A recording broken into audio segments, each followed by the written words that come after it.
നിങ്ങൾ ഇന്ത്യൻ ഫുട്ബോളിൻ്റെ ആരാധകനാണെങ്കിൽ നമ്മൾ കുറച്ചു കാലമായിട്ട് റോളർ കോസ്റ്റർ റൈഡിലാണ് എന്നുള്ള കാര്യം അറിയാം. നമ്മുടെ പ്രീമിയർ ലീഗായ ഇന്ത്യൻ സൂപ്പർ ലീഗ് ഇപ്പോൾ ഒരു നിർണായക വഴിത്തിരിവിലാണ്. വലിയ സാമ്പത്തിക പ്രതിസന്ധി, ഭരണപ്രശ്നങ്ങൾ, ഇന്ത്യൻ ഫുട്ബോളിൻ്റെ ഭാവി തന്നെ മാറ്റിമറിക്കാൻ സാധ്യതയുള്ള ഒരു കരാർ തർക്കം, ഇതെല്ലാം ലീഗിനെ ചുറ്റിപ്പറ്റി നിൽക്കുന്നുണ്ട്.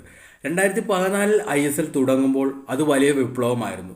സെലിബ്രിറ്റികളായ ഉടമകൾ, വലിയ വിദേശ താരങ്ങൾ, ഒരു മികച്ച ഫുട്ബോൾ ലീഗിനെ സ്വപ്നം കണ്ട രാജ്യത്തിന് ആഗ്രഹിച്ചതെല്ലാം നൽകിയാണ് ISL കടന്നു വന്നത്.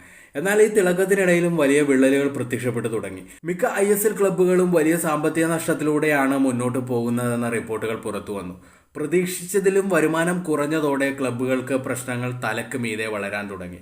ക്ലബ്ബുകൾ അടച്ചുപൂട്ടുന്ന സാഹചര്യമുണ്ടായി. ലീഗിന്റെ തുടക്കത്തിൽ ഉണ്ടായിരുന്ന എല്ലാ ക്ലബ്ബുകളും ഇപ്പോൾ ലീഗിനൊപ്പമില്ല. പ്രധാനമായും 3 പ്രശ്നങ്ങളാണ് ലീഗിന്റെ നിലനിൽപ്പിനെ പോലും ബാധിച്ചിരിക്കുന്നത്. ഒന്നാമത്തേതായി സാമ്പത്തിക ഭദ്രത.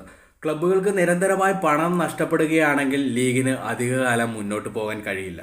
രണ്ടാമത്തേത് ഏറ്റവും പ്രധാനപ്പെട്ട വിഷയം, MRA കരാർ. ഓൾ ഇന്ത്യ ഫുട്ബോൾ ഫെഡറേഷനും FSDലും തമ്മിലുള്ള ഈ കരാർ അവസാനിക്കുകയാണ്.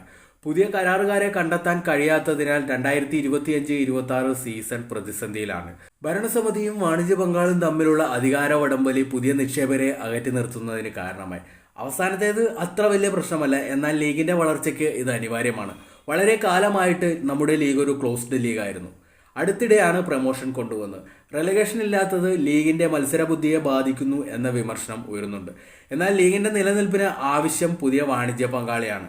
അത് കണ്ടെത്താൻ ഫെഡറേഷൻ ശ്രമിച്ചുവെങ്കിലും നിരാശയായിരുന്നു ബലം. സ്ഥിരതയും നിക്ഷേപവും കൊണ്ടുവരുന്ന ശരിയായ പങ്കാളിയെ കണ്ടെത്തുക എന്നതാണ് ലീഗിന് അത്യാവശ്യമായി വേണ്ടത്. വെല്ലുവിളികൾ എപ്പോഴുമുണ്ട്. വിശ്വസനീയമായ വാണിജ്യ പങ്കാളിയെ ആകർഷിക്കുന്നത് ഒട്ടും തന്നെ എളുപ്പമല്ല. എന്നാൽ അത് കൃത്യമായി നടപ്പിലാക്കാൻ ഫെഡറേഷന് കഴിഞ്ഞാൽ ലീഗിന്റെ ശക്തവും ആവേശകരവുമായ തിരിച്ചുവരവ് യാഥാർത്ഥ്യമാകും.